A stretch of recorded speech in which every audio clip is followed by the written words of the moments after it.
In several western towns, children rarely got tooth decay. Why? Their drinking water contained fluoride. Now, after years of fluoride research, Procter & Gamble proudly announces triumph over tooth decay for everyone everywhere as it brings you Crest toothpaste with Fluoristan, its exclusive fluoride compound that's far superior to fluoride alone. Here's how Crest works. Crest with Fluoristan actually combines with and strengthens tooth enamel to lock out decay from within. Yes, with Crest, you and your family will have far fewer cavities. Your teeth will be strengthened against decay, and regular Crest use will keep them that way. Crest helps keep your teeth beautiful, blocks out bad breath as no other toothpaste can. Start now to triumph over tooth decay. Get Crest with Fluoristan, world's greatest weapon against decay.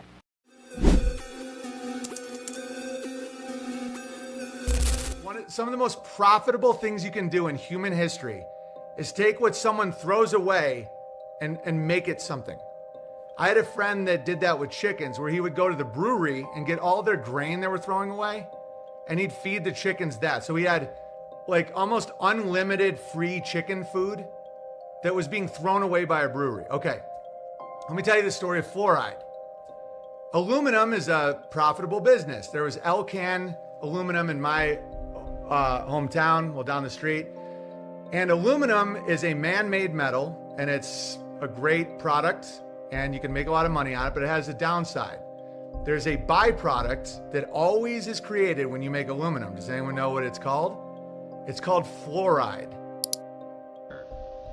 Wherever you look on America's modern farms, aluminum is on the job, helping the farmer do something about the weather.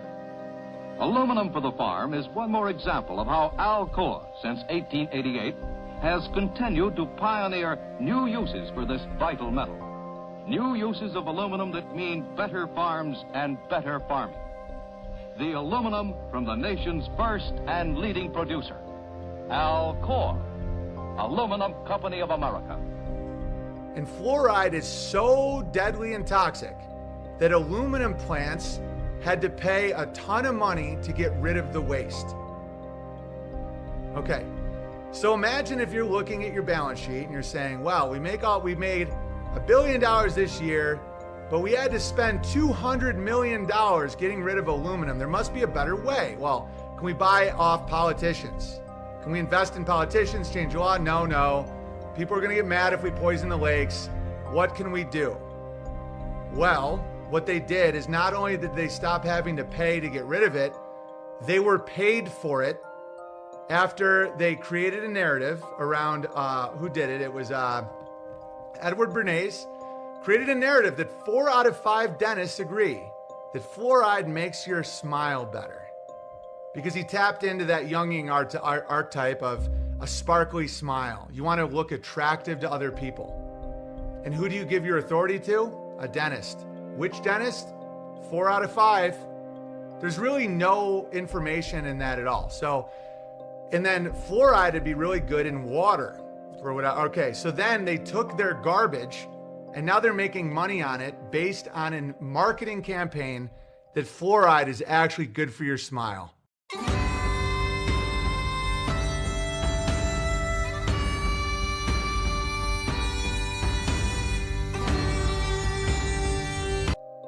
I want to take a quick look at fluoride. It's an OG quote-unquote conspiracy theory that has gotten many labeled as crazy and paranoid over the years. From Alex Jones and the frogs. I don't like them putting chemicals in the water that turn the friggin' frogs. Do you understand that? Serious crap. To pineal gland spiritual yoga types. Training telekinesis? No energy, no intent used, not using energy. Huh? What? Nah, this cannot be real. And now our very own Secretary of Health and Human Services, RFK. Fluoride and I have had some history. It was one of the first things I questioned as a child. And looking through the internet to make this video, I've run into people in comment sections that have shared similar experiences. A lot of us knew something was up as a child. We just couldn't explain why. millions of Americans are sitting down for dinner with their kids. And I hope we just think for a minute about what RFK Jr.'s plans would mean for them. Will their teeth decay because Kennedy took fluoride out of the water based on some conspiracy theory? To me, because, you know, being against fluoride in the water was the single most reliable marker of mental illness, according to the U.S. media, for like 60 years. Well, you know, it was the subject of a conspiracy theory, right? That was being put in our water by communists, exactly, in order to sap the vigor from the American people. And as it turns out, you know, it actually the health injuries that were predicted for it were not exactly, but there are profound health injuries, and it's just insane to have it in our water. It's absolutely insane. So why would EPA fight the removal of it? CDC says it's one of the 10 greatest health introductions of any, or inventions of any in the 20th century. And so they, you know, they've stuck their neck. It's like everything else that they do. They stick their neck out on something. They promote it to the American public, and then they don't want to dial it back. They do not want to admit that they made a mistake. And they do this with a lot of products. Once they approve them, they're going to fight to keep them there. Candy and sugar is really what caused all this horrible tooth decay in people. And the goofy solution that someone came up with along the way was putting fluoride in the water. Which is so insane that you're taking a neurotoxin and you're putting it in the water. But again, like I don't want to take even a political position on this. I just want to look at this. I want to look at this from a human lens.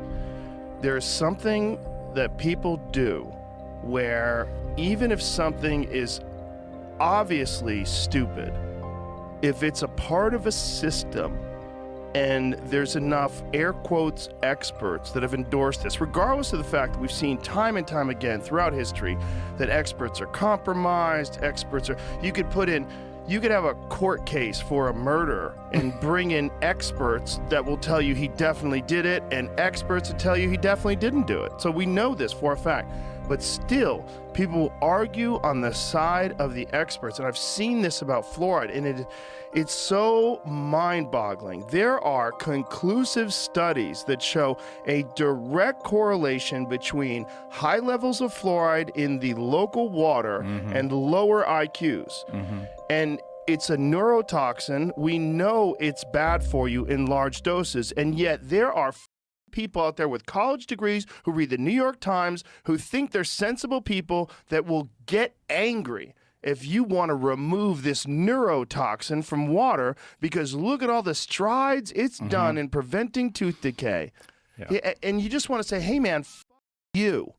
Well, this is stupid. Stupid indeed, little Joe Rogan. In conclusion, I'm happy to see topics like this get brought to the mainstream's focus, and I'm optimistic about our future. I think it's good to look at the lies of the past, to see the lies of our present, so we can predict the lies of the future. Stay safe, everyone, and thank you for taking the time to watch my video. It means a lot. Until next time, Tethos out. Thanks for keeping Bobby tonight, Marge. You got everything? Pajamas, toothbrush, and AIM. AIM?